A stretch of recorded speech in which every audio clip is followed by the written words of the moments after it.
पिछले कुछ सालों में देश की अर्थव्यवस्था गिरती जा रही है, महंगाई आसमान छू रही है। रोजमर्रा की चीजों में भी अब तो सरकार ने जीएसटी लगा दिया। हालांकि विपक्ष देश की बदहाल स्थिति से जनता को अवगत कराता रहता है, लेकिन सरकार सच्चाई पर सिर्फ पर्दा डालने की जुगत में लगी रहती है।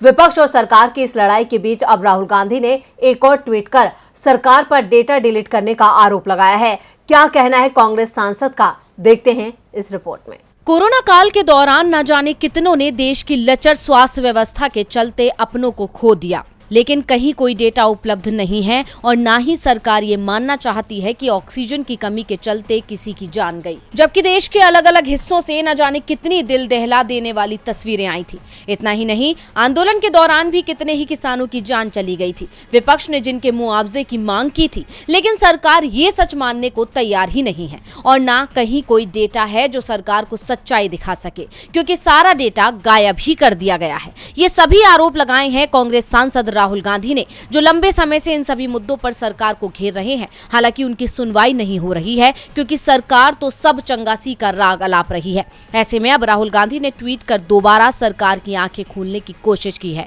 साथ ही सरकार को घेरते हुए एक वीडियो पोस्ट किया है। राहुल गांधी ने पोस्ट किया, कोई डेटा उपलब्ध नहीं, एनडीए सरकार चाहती है कि आप विश्वास करें। ऑक्सीजन की कमी से किसी की जान नहीं गई, विरोध में कोई किसान नहीं मरा, कोई भी प्रवासी पैदल नहीं मरा, किसी की मॉब लीचिंग नहीं की गई, किसी पत्रकार को गिरफ्तार नहीं किया गया है। कोई डेटा नहीं, कोई जवाब नहीं, कोई जवाबदेही नहीं। यानी राहुल गांधी का आरोप है कि सरकार ने ये सारा डेटा डिलीट कर दिया है, जिससे सरकार पर आप साक्ष्यों के आधार पर कोई आरोप न लगा सकें, क्योंकि ये सरकार आलोचना पसंद नहीं करती, ना ही कोई जवाब देना पसंद करती है। हालांकि ये पहला मौका नहीं है जब राहुल ने मोदी सरकार को घेरा हो। इससे पहले बीते दिन रेलवे के सीनियर सिटीजन को टिकट में दी जाने वाली छूट से इनकार करने को लेकर भी राहुल गांधी ने सरकार को घेरा था।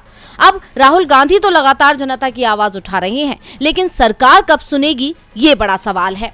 डीवी लाइव की रिपोर्ट।